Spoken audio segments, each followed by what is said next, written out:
There are more robots on Mars than humans. That has always been true.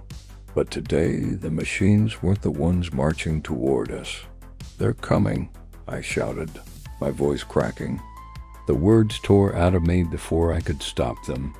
"I can see them," Martha replied, calm as stone, her eyes locked on the horizon. The Martian sky had that sickly yellow haze that comes before a storm, casting the dust-red plain in a strange half-light. Even at this distance, I could make them out, an advancing tide of soldiers in gleaming surface suits, their mirrored visors reflecting the cold sunlight.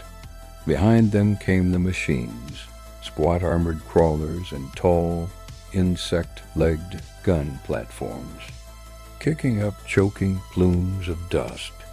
The whole formation moved like a single living thing, the ground quivering under its approach. My grip tightened around the safety rope strung across our pathetic defense line. If you could call a row of ropes tied to wooden poles a defense. If there's something we can do, it has to be now. Do we even stand a chance? "You'll see soon enough," Martha said, maddeningly serene. She finally turned toward me, and for a moment her face glowing faintly in the yellow light looked almost gentle. I wanted to shake her. "What's the plan?" She just said, "We wait." Wait. For what? Reinforcements weren't coming. If those soldiers reached us, there would be no surrender, no mercy. I'd seen what their weapons could do burning through a man's suit and skin before he even hit the ground. I glanced back toward the shelter, a shallow trench lined with concrete. Nothing inside but medical crates. No guns, no armor. Number. Salvation. The absurdity hit me like a slap. We had volunteers and bandages. They had laser cannons.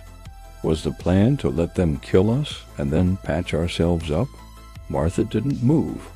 Her eyes stayed fixed on the incoming swarm, her jaw set. It was as if she was watching the sunrise, not an army about to crush us.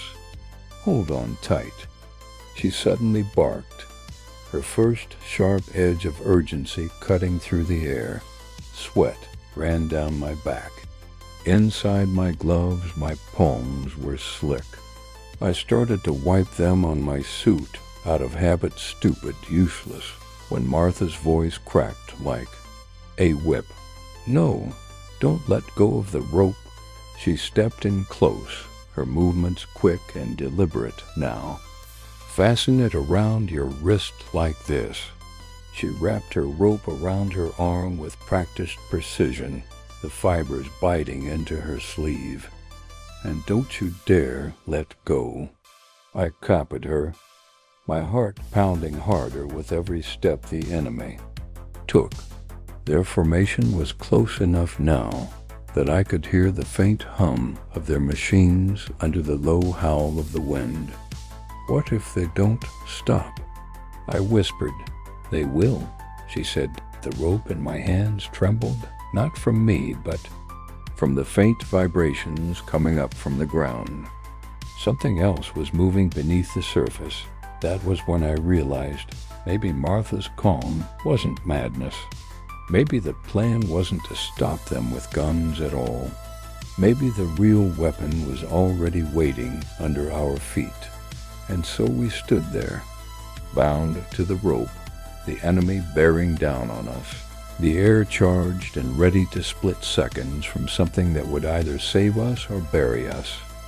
For a heartbeat, the world went silent.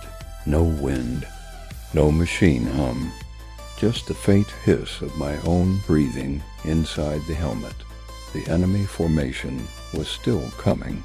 Thousands of boots and mechanical legs moving in unison, but now it felt muted, like sound itself was holding its breath. The silence was worse than the noise. I wasn't afraid of them anymore. Not really. What terrified me now was us I kept thinking about what we'd done earlier that day. We'd sent away the only people who might have been able to fight alongside us friends who had turned up with old rifles, farm tools, even a few stolen explosives. They wouldn't have lasted long, sure, but at least they would have stood between us and the advancing wall of death. Instead, we told them to go. Correction, Martha told them to go. And I didn't stop her. Why? I murmured under my breath, my eyes locked on the glint of metal in the distance. Why on Mars did we send them away? Beside me, Martha didn't even look my way. Mesfin, she said quietly, trust. I was about to demand an actual explanation when I felt the first faint tremor under my boots. Subtle like a pulse in the ground. Martha, she smiled. Not a warm smile. Not a smug one. This was different. This was the smile of someone who knew. We wait, she said again. The tremors grew, rippling through the rope into my arms. Dust sifted down from the sky in lazy spirals, and the air took on that electric heaviness you get before lightning strikes. I could taste the static on my tongue.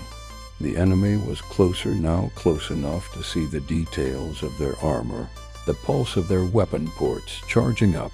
The front line didn't slow, didn't hesitate, Martha. My voice was a warning and a question all at once. Hold your ground, she ordered, eyes locked on the horizon. Then it hit hard. The ground shuddered violently, a deep subterranean roar rolling toward us like a wave. I nearly lost my footing, the rope snapping taut against my arm. The enemy's perfect formation wavered. Some stopped, others stumbled. The machines in the back shifted uneasily, stabilizers digging into the soil. What is that? I yelled over the growing thunder. Martha's smile widened just enough for me to catch it. Our answer. Something under the Martian crust was waking up.